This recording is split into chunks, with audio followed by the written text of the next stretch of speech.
very pleased to have the Deputy Investigative Editor of the Washington Post here as part of our Pulitzer Prize Centennial Series, David Fallis. David was one of the co-editors on a project that won a Pulitzer Prize this year in national reporting.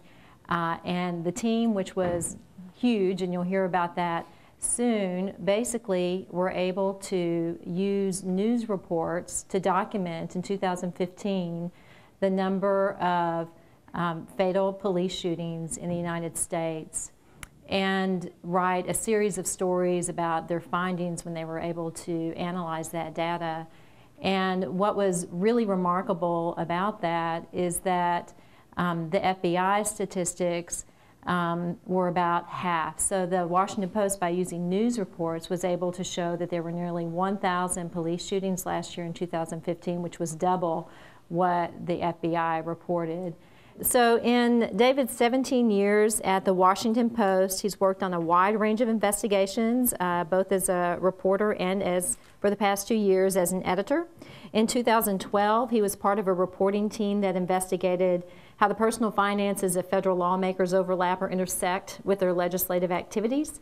In 2010, his work investigating the sources of crime guns was awarded an Investigative Reporters and Editors Freedom of Information Medal and an Emmy. His reporting on deplorable conditions in Virginia's assisted living facilities won the Haywood Broun Award in 2004, and in 2002, he was a finalist for the Pulitzer Prize and the Goldsmith Award for an investigation of questionable shootings and in-custody deaths involving Prince George's County Police. David grew up in Tulsa, Oklahoma, which is where this video was from, and holds a Bachelor's of Arts in Journalism from the University of Oklahoma. He started his journalism career as a police reporter at the Tulsa Tribune and wrote and edited for the Tulsa World before joining the Post in 1999. So we'll just get started, and we're going to be passing this mic back and forth. I think it'll work. But David, thanks for coming. Very welcome. Why don't you start by telling us how this project came about and why the Post decided to do it? Absolutely. Can everybody hear okay? All good? The project really was a perfect storm of events. It wasn't like some editor in a glass office came up and said, let's count fatal shootings. Everybody remembers Ferguson in the summer of 2014. That started a whole new round of second-guessing the police use of fatal force nationally, especially through the prism of race and community relations between minorities and white law enforcement. Us, like everybody else, jumped into the fray, and we covered Ferguson very aggressively. We did, takeouts on the shooting. We looked at grand jury testimony, but within the newsroom, one of the things that was happening was the editors in charge were asking bigger questions. Is there more that we can be doing on the issue? I had been, as she mentioned, I had been involved in a fatal force project looking at the use of force by Prince George's County Police. It's a suburb of D.C. a good 14 years ago. So I was somewhat familiar with the topic and thus pulled into some of that discussion. Also, as part of the investigative unit, we are increasingly collaborating with other staffs in the newspaper. So we were already sort of on the edge of some of this coverage. One of the reporters at the paper named Wes Lowry, who ended up working on this project a lot, initially suggested at some point, and I don't know when, but it was probably the fall, winter of 2014, that we start counting fatal shootings. And Wes said, why don't we just keep track of them for some period of time and write about them? This idea caught fire in the newsroom slowly but surely. There was a lot of discussion about how can we do this? How many people would it take? Who would lead the charge?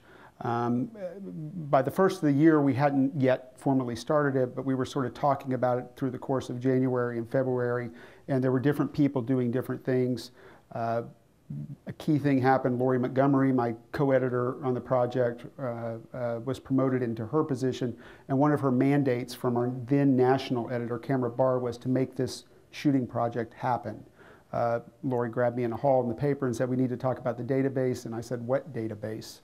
I was somewhat reluctant at first because I was concerned about the level of manpower needed. In the meantime, there was another shooting that happened in April in South Carolina, Michael Slager. Do you guys remember seeing that one? It was caught on video. Gentleman was shot in the back as he ran away from an officer. Guy with a cell phone recorded it, and then you see the officer walk up and put a taser next to his body. That reignited the entire debate.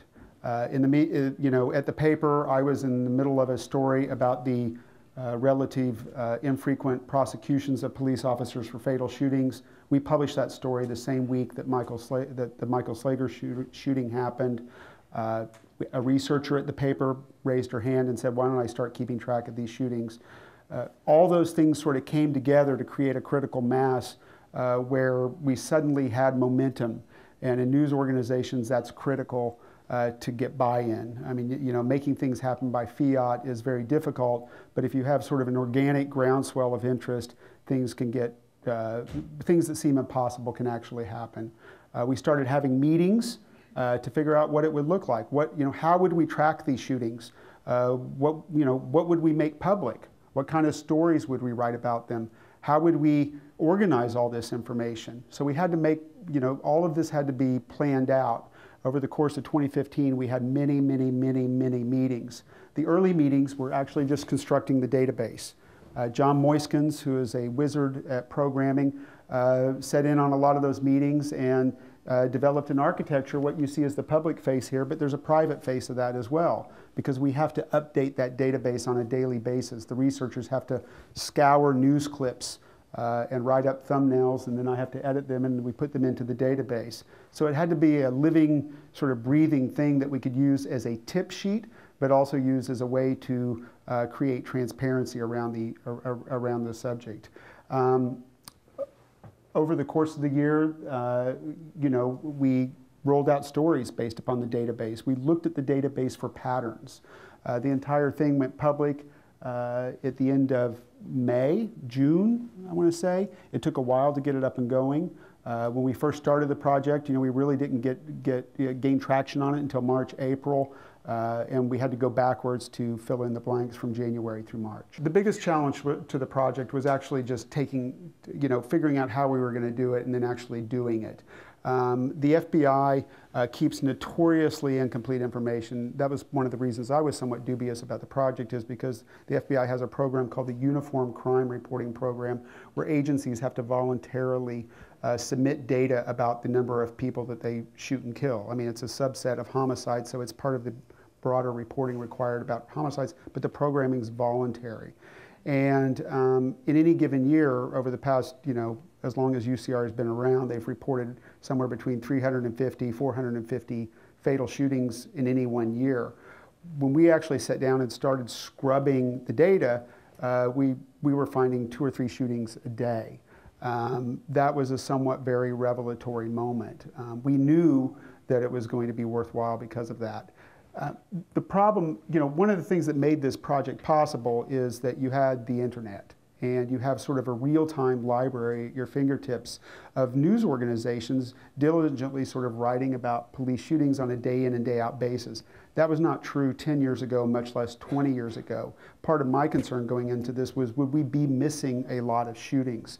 Are we going to see, in other words, are we going to miss shootings where there aren't good local newspapers writing about police shooting people? Because the actual database is only as good as the news stories that feed into it. And so that was one of the biggest challenges we had, was to actually get a sense as if we were getting enough of a sampling to be meaningful.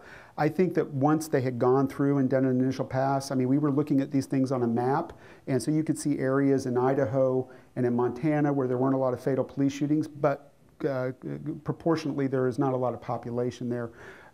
We felt like that we were getting, at the end of the day, 95 to 98% of the fatal police shootings, constantly testing it against other sources of information. The researchers would constantly go back in on a daily basis and sort of scrub to see if they missed anything.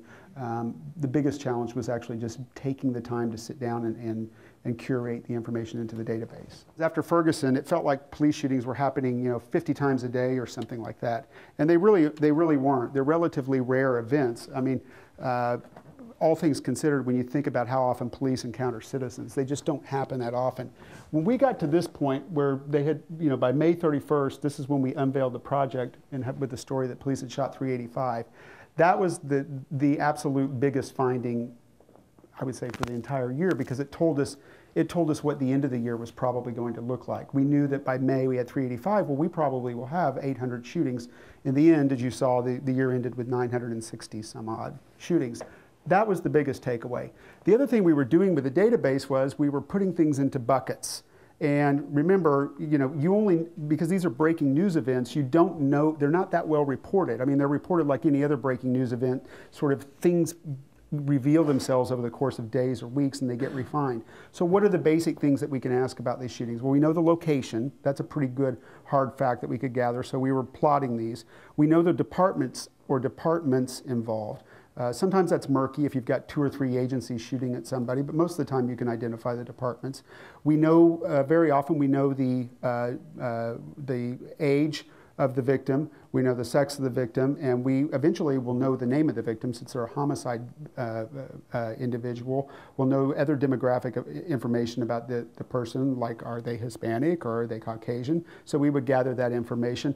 And one of the other things that we started to notice is, and we would know questions about whether they were armed and what they were armed with. One of the other things that jumped out to us very quickly was there's a constant, or not a constant, but a very common sort of recurrent theme that the people were in the middle of some sort of a mental crisis or had some sort of mental problems. And so one of our first stories, actually the story where we actually made the database public, was that story.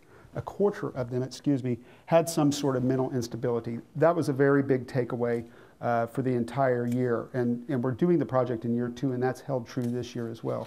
We actually think that probably wildly underestimates the true count, just because so many people have undiagnosed mental issues or mental issues that are not known to family members necessarily or known to law enforcement. So that was one of the big takeaways. One of the early questions was how many of these shootings actually look like the Michael Brown shooting? In other words, an unarmed black man being killed by a white police officer. And so we went in and we did that analysis early on. And what we found is that the unarmed number of shootings in general is actually a very small universe compared to the overall shootings. In other words, most of the times, and we did a story about this, most of the times the cops are interjecting themselves into a situation where somebody has a weapon, like a gun usually, or a knife, and they're attacking either the police department or a family member, or they're in the middle of some sort of crime. However, there is a subset of shootings where people are completely unarmed.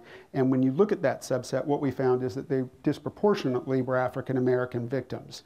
The rate changed a little bit over the course of the year. It hovered somewhere between 5 times and 7 times that of Caucasian individuals. And so we did an entire story about at this point when the story ran, the 24 black and unarmed victims. That was another big takeaway from the year. As you can imagine, this project got a fair amount of criticism from law enforcement for sort of basically keeping tabs of their use of fatal force. But we did sort of a set the record straight story because, as I mentioned, a lot of these were actually involved, a lot of these shootings involved cases where people were armed and attacking either citizens or attacking law enforcement. And so three quarters of them roughly fell into that category. And that story was Deadly Consequences While on Duty Under Fire. By the end of the year, one of our reporters, Keith Alexander, said, look, how many of these cops have been involved in fatal shootings before? That was a major lift because the police departments generally don't identify the names of the officers initially, so we dispatched a team of reporters to call I don't remember how many police departments that was like September, October. So we had hundreds and hundreds of police departments involved at this point. And they went through and they called every department, asked for the names of every officer, and then asked them if they'd been involved in prior fatal shootings. I thought maybe we'd have 5 or 10 at the most. We actually had 50 to 60, and that was only for the first 9 months of the year. The main impact of this, other than we got lots of emails and there were thousands and thousands of comments in the story, and we had really, I think our reporting was very well read, so we felt very good about that. Our job isn't to editorialize or advocate for any one particular viewpoint, but to get people engaged on the subject matter and get people talking about it. So we felt like we did that journalistically. But the biggest, most immediate impact was that in October or November, FBI Director James Comey came out and and said, at a meeting of law enforcement personnel in DC, I think it was, said that it was unacceptable for the Washington Post and the Guardian, who had a similar counting effort underway, to be keeping track of the fatal use of force, yet his agency, which was in charge of gathering that information, wasn't, at least not in a complete way. The FBI shortly thereafter announced an effort that is, I like to think, is loosely modeled on ours, where they're going to use news clips and they're supposed to put up a database in 2017 that will keep track of shootings in real time. So that was the biggest single sort of impact of it. It's had all sorts of reverberations, though. Some criminal justice researchers, notably a guy named Jeff Alpert, who's an excellent researcher out of South Carolina, took our data, which we made public. It's available on GitHub. How many of you guys know GitHub? Yeah, data people. You can download the database if you want it for free off of GitHub. It's a glorified spreadsheet, and you can do your own analysis, and you can write me emails and tell me that we missed this or missed that or whatever, and maybe we should be doing stories about something. I'm a firm believer in the force multiplying and the power of the collective brain. So he used the data, and he tasked a bunch of his criminal justice researchers. They did a peer-reviewed piece that looked at the disparity of shootings involving unarmed people, and and this was peer-reviewed. Our work is not peer-review work because we're not scientists, but he did, and they ultimately concluded that there was an implicit bias in law enforcement when officers, black or white, confront unarmed people. They're more likely to give a benefit of the doubt to a white person versus a black person. And he used our data and enhanced it with a bunch of other stuff. So that was nice to see people using it to do additional research. The last thing I would say is that I think, and I don't think this is just the providence of the Washington Post, but I think our reporting, and in general all of the reporting last year, that was the excellent reporting that was done locally and by other news organizations, has raised sort of the profile of the use of fatal force. It's very episodic. Something happens and then it comes back into the news cycle and then it disappears for 3 to 5 years maybe.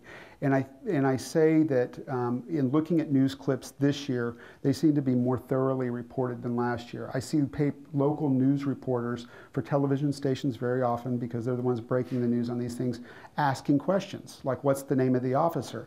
Did the officer have a disciplinary history? Had the officer shot and killed before? What kind of internal investigation will there be into this? And then going back and writing follow-up stories.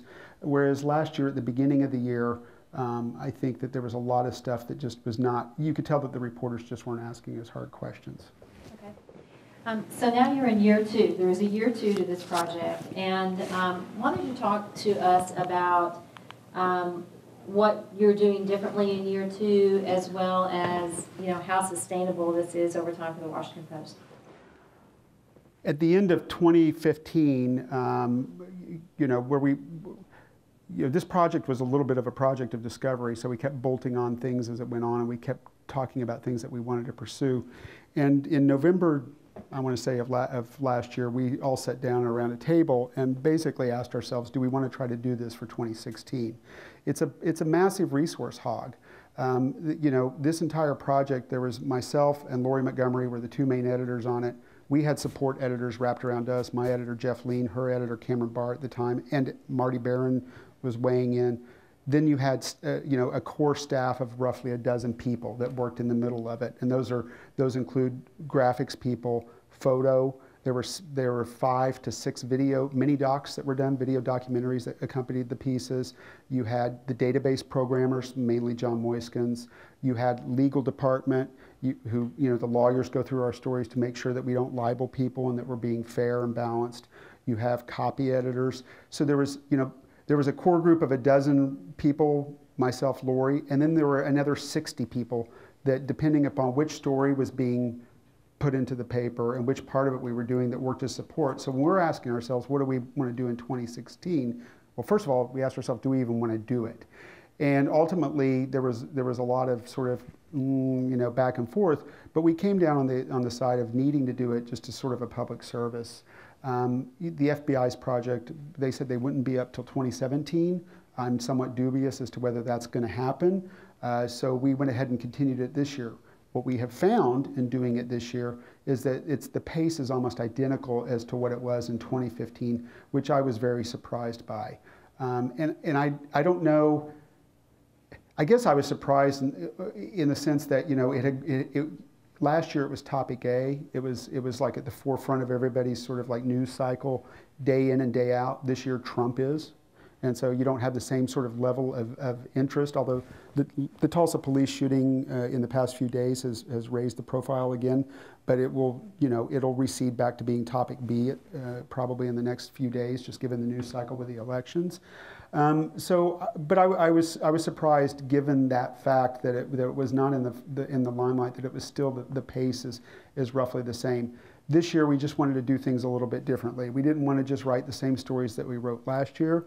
This year, we're actually filing open records requests, or Freedom of Information Act requests is what they're called federally, but at the state level, they're Open Records Act requests with every police department after a shooting. And those requests, which one of my reporters, Stephen Rich, is handling, ask for the names of the officers. They ask about their whether they have shot and killed people before. They ask demographic information. They ask a whole range of questions. And that's a lot of work, and that's a lot of manpower. But hopefully, at the end of the day, it leads us to some stories where we can actually add some meaning and some context to what things look like on the other side of the gun, who these officers are and what their backgrounds are. Are they rookies or are they veterans? Those kinds of questions. You know, we talked last night, we had a program with the Society of Professional Journalists chapter, and we talked a little bit about investigative journalism, because this was a huge project, a national project. I'm not exactly sure, you know, what to compare it to, since in terms of how you did it. But what does this say about the ability of investigative journalism to do this kind of thing?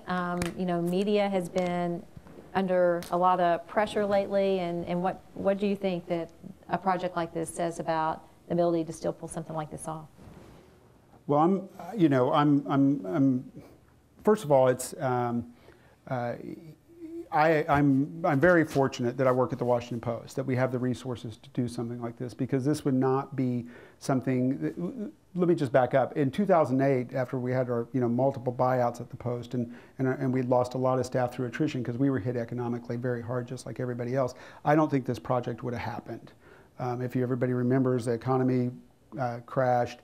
We were going through rounds of buyouts. We just didn't have the staff or the resources, and so the Post has really rebounded. I mean, we were purchased by Jeff Bezos of Amazon. We have Marty Barron. Spotlight fame is my ultimate boss. He's our executive editor now, and he's all about accountability. And that, if you remember early on, I said there was sort of a perfect storm of events that happened, and I think that's that all feeds into our ability to do this because of the resources it takes.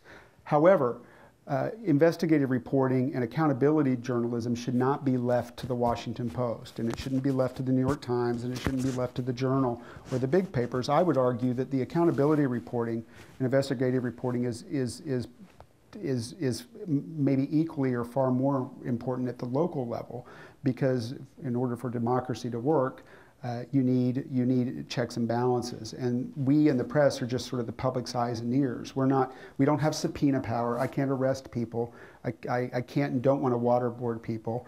I can't force people to give me documents. I have open records laws that I can request them under, but really we're just the public, except that we have time to go in and take information and look for things that are important and impact people's lives and synthesize that information, and at the end of the day tell a story, whether we're using radio or whether we're using television or we write a blog or we're writing a news story. I mean, we're telling a story based upon facts, and so the story is only as good as the facts that we can gather, and to get the good facts you have to take the time.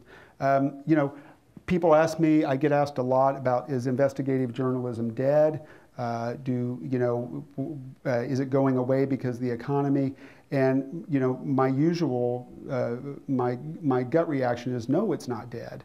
I think that week in and week out, not just at our organization, but I keep up with other projects that other organizations are doing, and people crave accountability reporting because they understand that they don't have the guy that's working in the factory 8 to 5 doesn't have time to go down to City Hall to look at the budget to see if the mayor's squandering his tax money. And that's what the journalists are supposed to, they should be doing that. If they're not, something's wrong.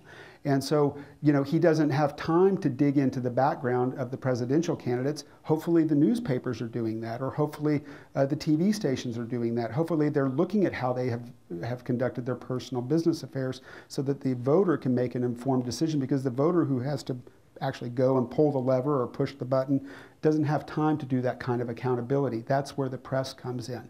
You know, and investigative journalism has huge impact. The Associated Press did a series last year that won the Pulitzer Public Service Medal, which is that's like the biggest prize you can win. Not that prizes, I mean, prizes are nice, but that's not why we did it. But the story, that's not why we do what we do.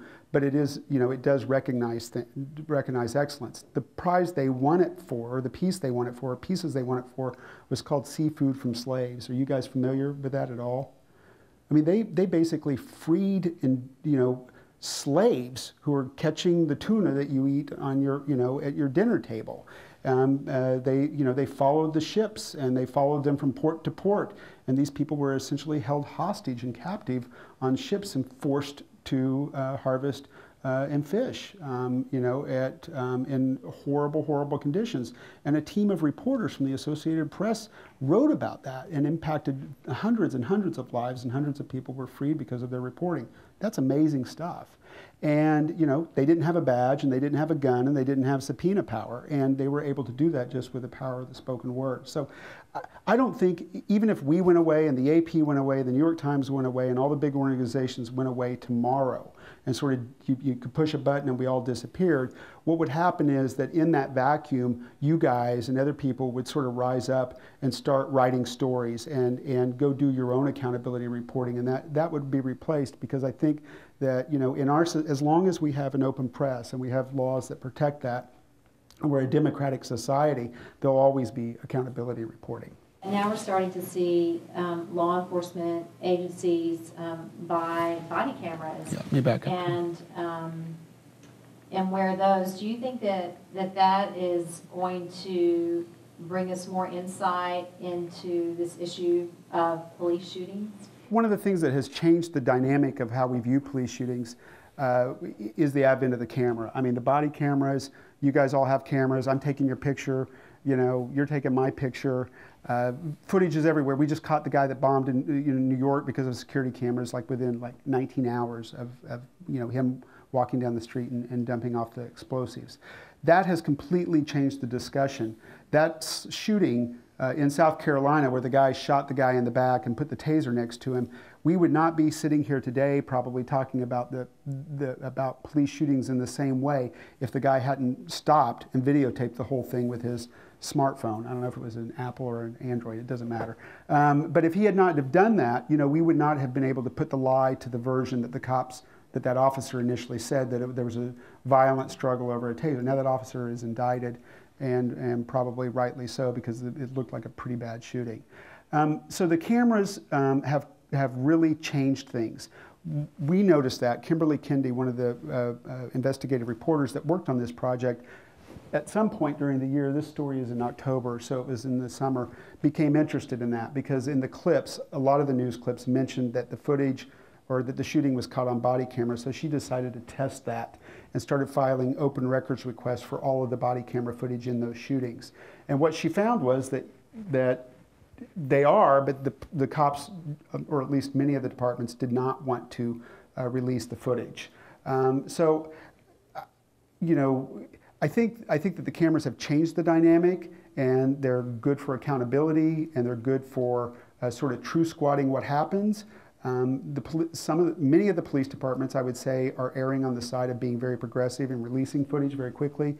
In Tulsa, where I grew up, the police chief, who when I was a young police reporter, I rode around with him in his police car as a cop reporter back in 1993 or 94, and now he's the police chief. I haven't talked to Chuck in a while, but in my opinion, he did the right thing. He immediately released the helicopter footage, the dash cam footage, and I imagine if they have body camera footage, he'll be releasing that as well. And I think ultimately it's important for that stuff to get out, because it creates accountability. Good, honest cops who find themselves involved in fatal shootings, unfortunately, probably want that same accountability, because then people understand what's going on and they can be the judge for themselves.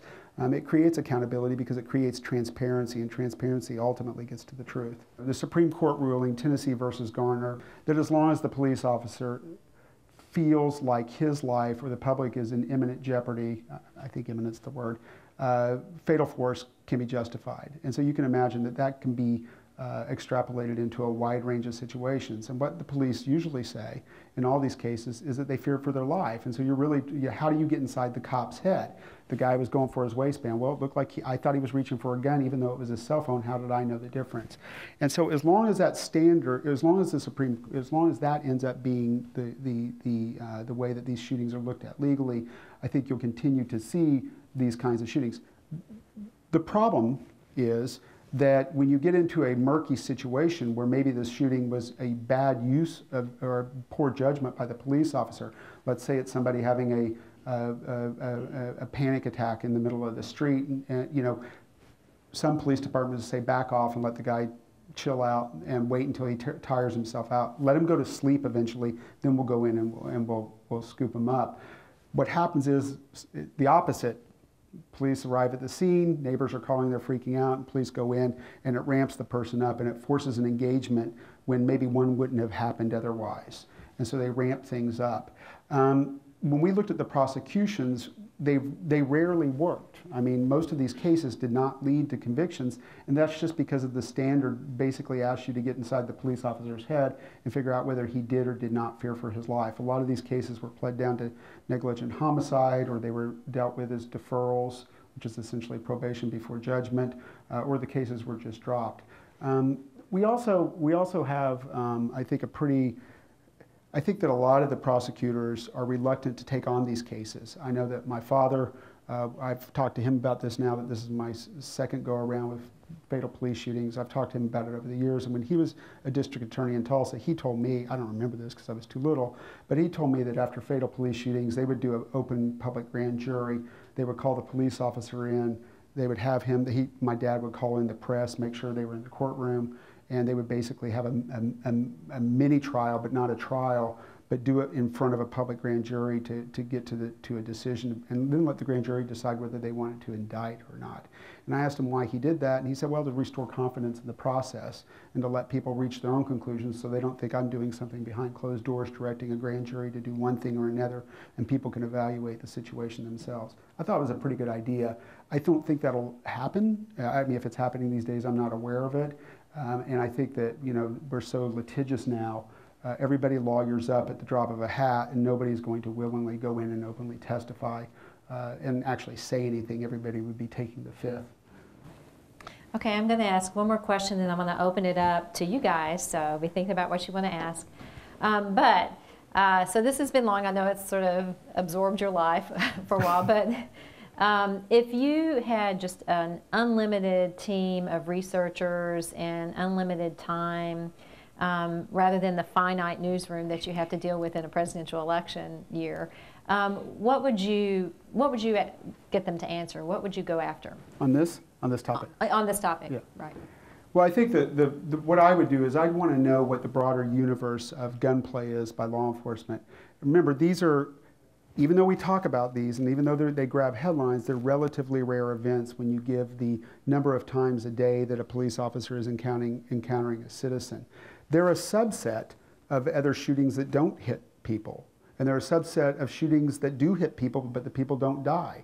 The difference between a homicide and a wounding can be how close the victim is to a hospital, how quickly they get him up off the street, or did the officer clip him in the arm, or did the officer hit center mass next to a main artery?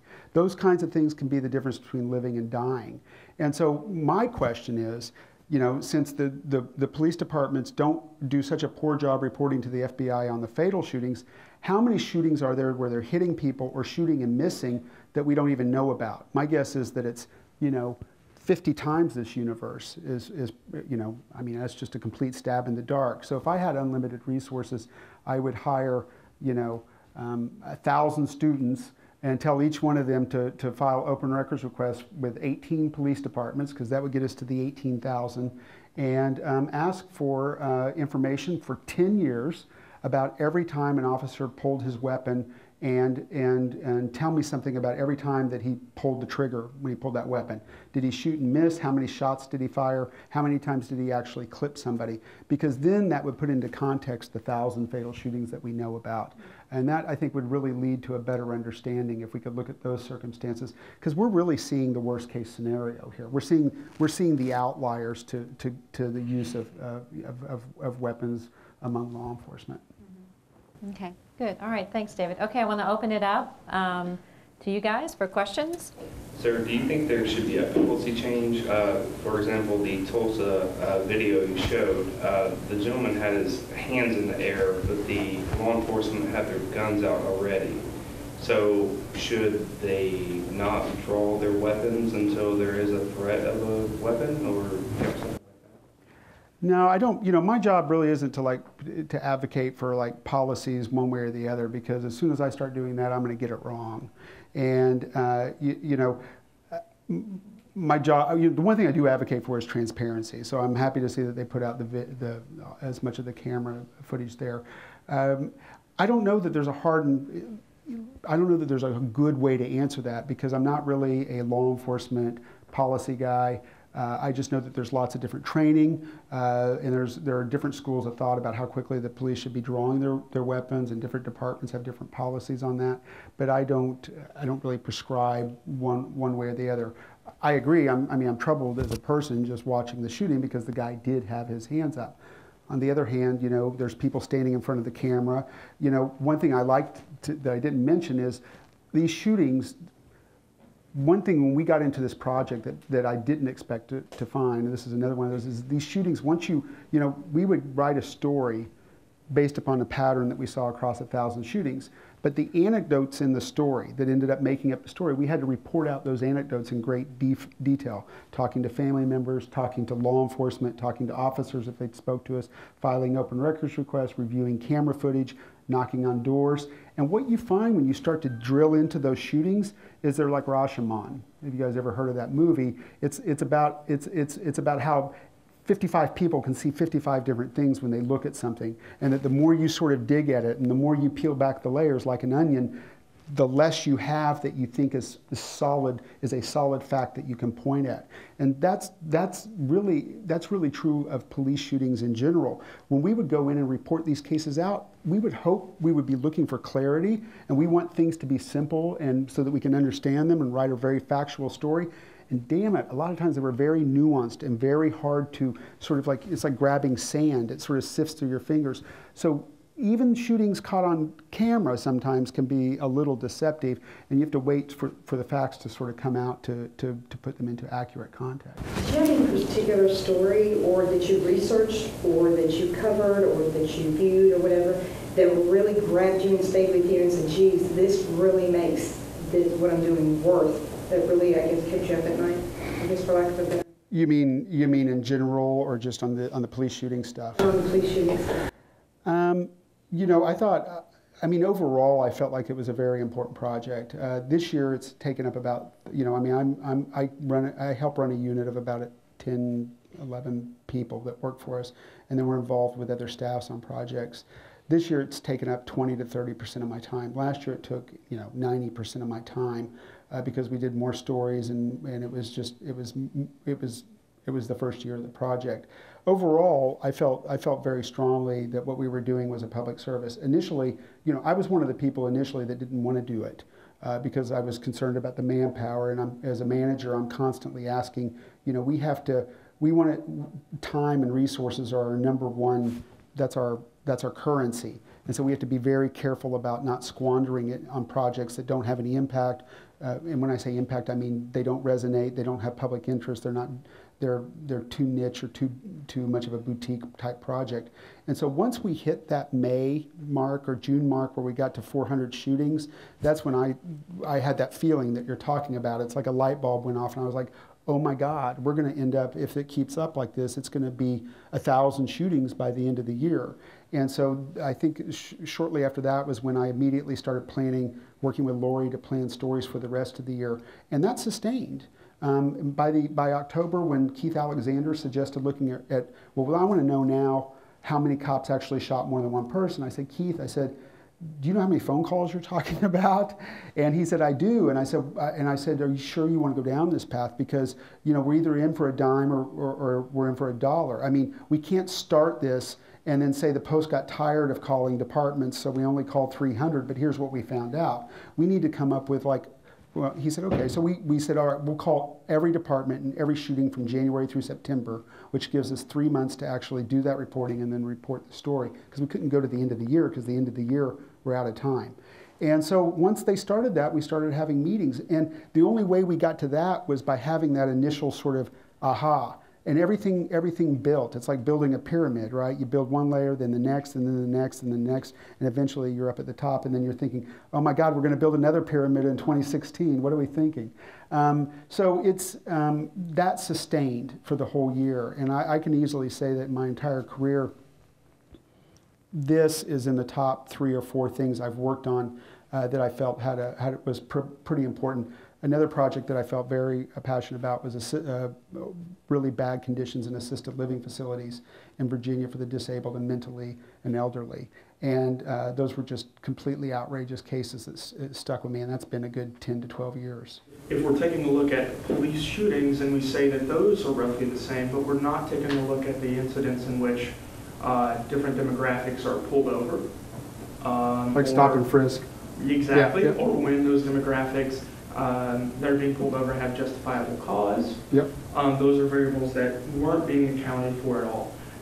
So given that there was a lot, you know, kind of from a certain segment of the population that really put a lot of investment in this guy and this working paper, is there anything that's actually been credible? Look, I have no problem. Well, let me just answer it more broadly, which is I have no problem with people doing that kind of analysis and doing that kind of critique of our work. In fact, I encourage it. What we did is not, you know, it's not, we didn't come down from the mountain with the 10 Commandments and this is the only way you can do this and this is the final word. In fact, I would say we were just the opening look at it. And I hope long after I'm gone and out of this racket that other people I feel confident that police shootings and encounters between law enforcement and citizens will continue to be an issue as long as we have an armed democratic society. I mean, that's going to be the way it is. And I think it'll ebb and flow. I'm familiar with the Harvard guy. I read his stuff. I didn't particularly agree with some of the methodology, but I also, you know, my feeling is that's okay.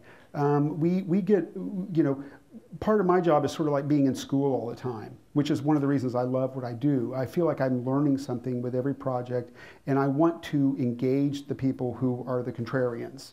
And I want because I can usually learn from them. It doesn't mean I necessarily agree from them, but those kinds of critiques are very constructive. The idea that what we're looking at, you mentioned the question about other encounters between police and civic. That's when she was asking about unlimited resources. I agree. I mean, I want to know what the entire universe of encounters is. Not just. It would be great if we had like a database of every traffic stop, and we could know what the cop was thinking when he pulled the person over, and we knew the demographics of the cops, and we knew the demographics of the people being stopped, and we knew whether they actually led to any criminal charges or whether there was no criminal charges. And I think what you would find is all sorts of disparities depending upon where they were being pulled over and the circumstances. So shootings are just a perversion of events, if you will. They're really an outlier, and I don't know that they necessarily. You can't say that they answer all questions about all encounters between law enforcement and civilians. I don't know if that answers it, but I don't have a problem with, you know, people doing their own studies based upon our work, and I think that's important. And doesn't mean I agree with them, but I think that's part of the idea is that we serve as sort of a fertile ground for continued dialogue and engagement. Does that? I don't know if that answers that. Yeah. Well, I'm really interested to see if you found anyone that's been made a legitimate critique of the work that you guys have employed. So I'm sure there have been a lot of people that have been very upset by your work. I know you said law enforcement has been very upset. Some law enforcement. Comey was pretty upset. I saw that as well. I saw that presentation as well. But I'm curious if, I mean, it really seems to me like this is pretty much a settled. What I'm trying to get at is this seems like a settled issue. I don't think it's settled. I mean, it was I wouldn't call it settled by any stretch of the imagination.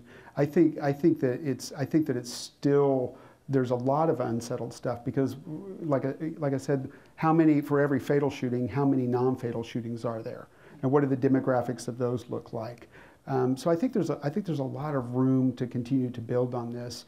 And the other thing, one of the things that you talk about critiques. One of the things that we got, criticized for. We got criticized, well, let me just back even wider out. We got criticized from all spectrums. We got criticized from some people in law enforcement who said, why are you putting, basically you're putting a target on our back by keeping track of this stuff, we're just doing our job. And then we got criticized by the activists as saying, you guys are in the tank for the police department.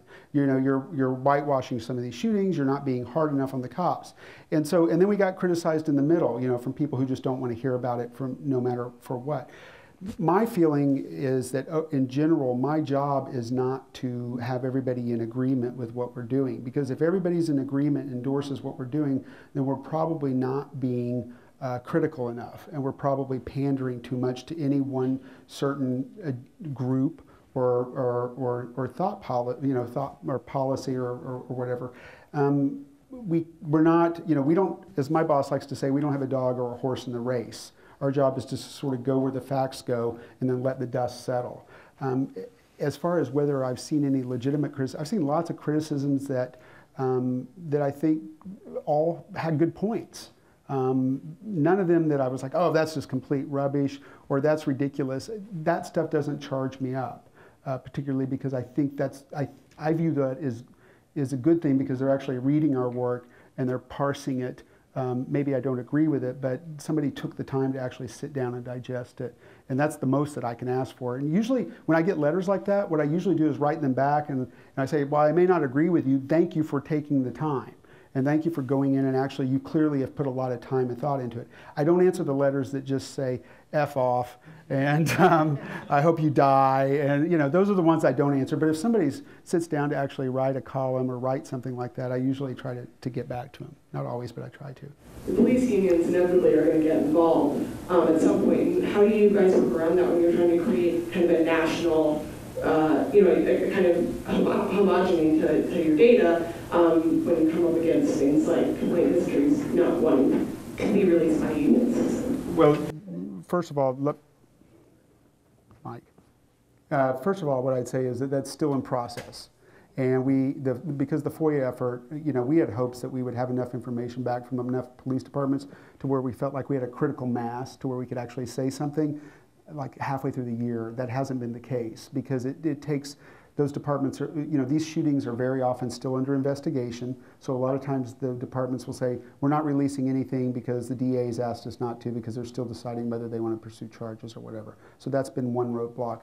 The other roadblock has been the State Open Records Act laws. And those vary wildly from Florida, where they're very, very liberal and very generous. And if you're a reporter, go work in Florida if you want to deal with public records because you'll get almost everything you ask for, to Oklahoma, where they're somewhere in the middle. And then you've got states like, I don't know, Maryland or DC, which are very limited on things like personnel files. So it's still a process, and we have not completed that yet. My hope is that by the end of the year, we have a critical mass. That doesn't mean we're going to have 100% of the departments responding, but that we have enough that we can write some sort of stories based upon enough responses to where we can say that, and just be very transparent about how many answered. It needs to be more than 2.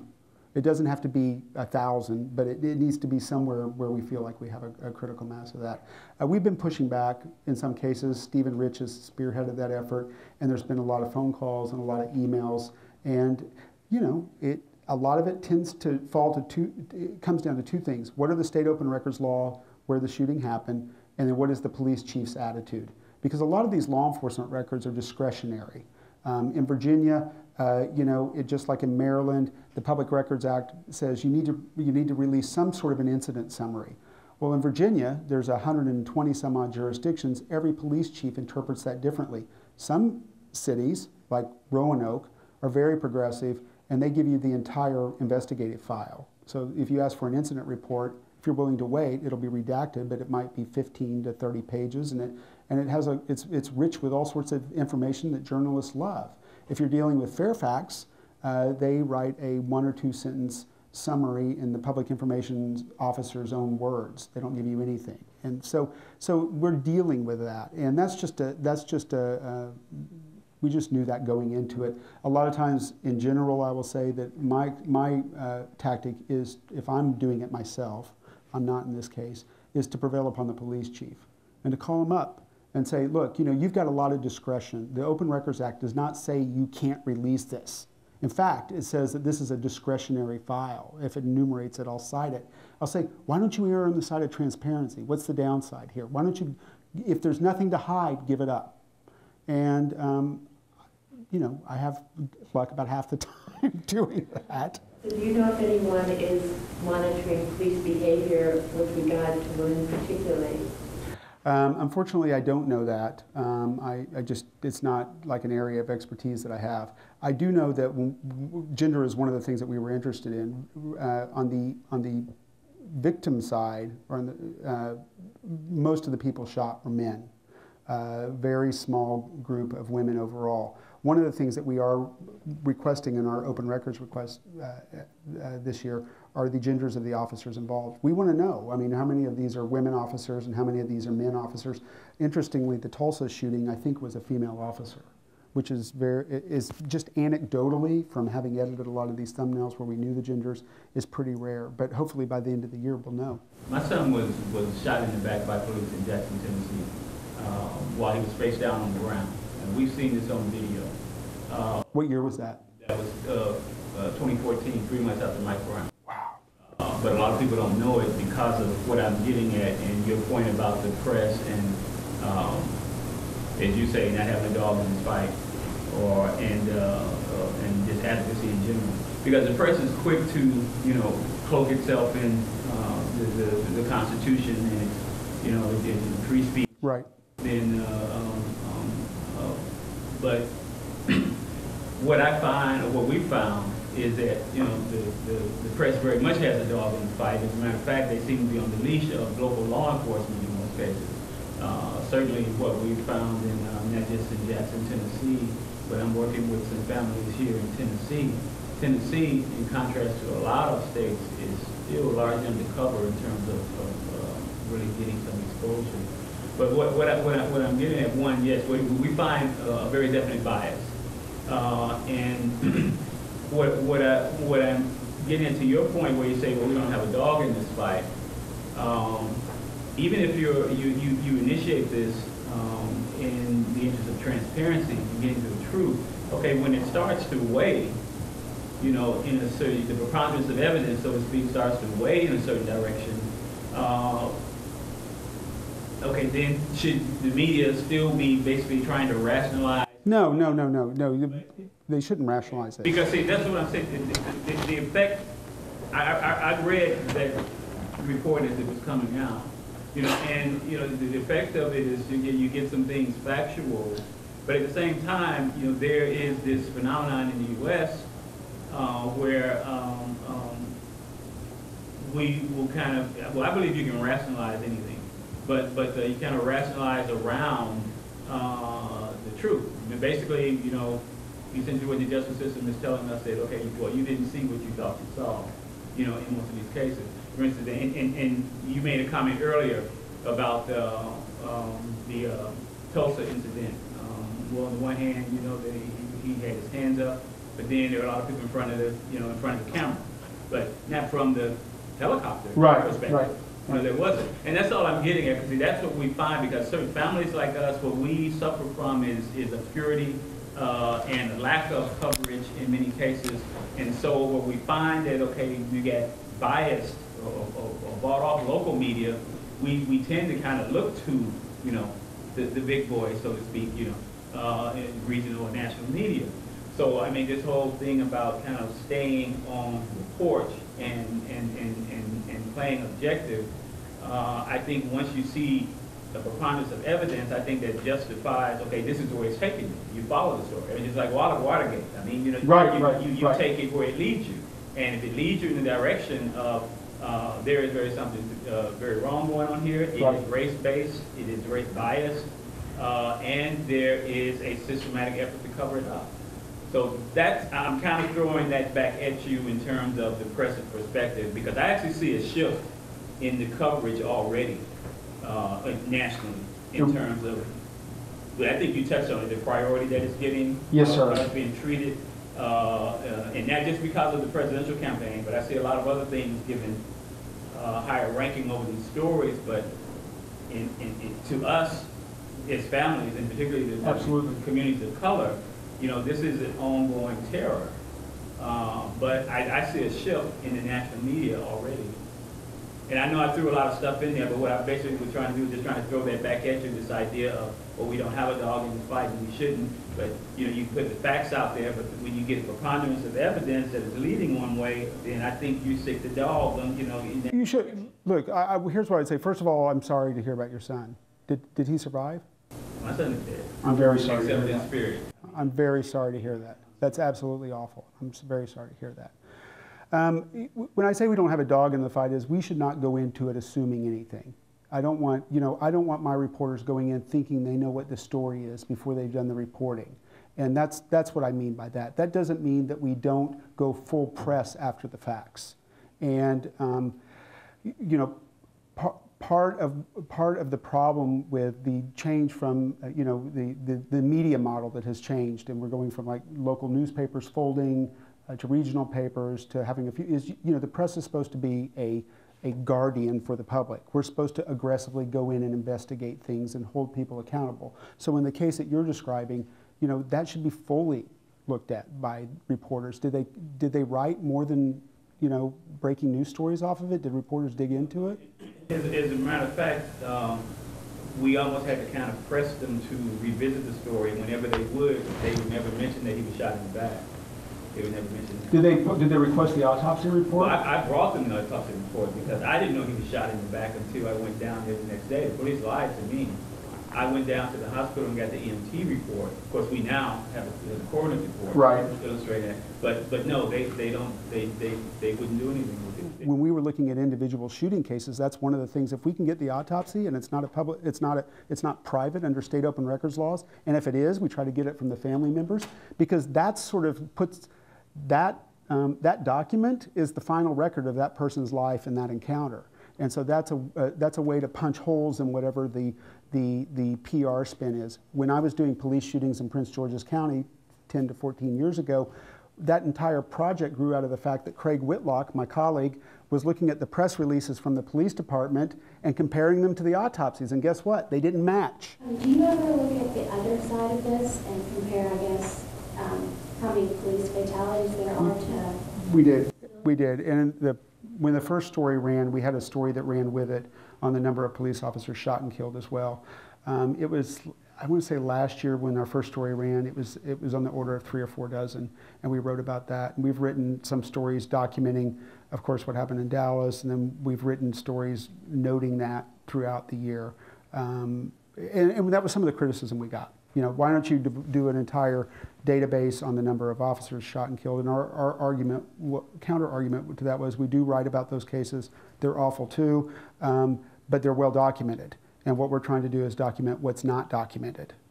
Thank you, David, for coming. We appreciate it. Appreciate your work and look forward to seeing the rest of the series this year. Thank you.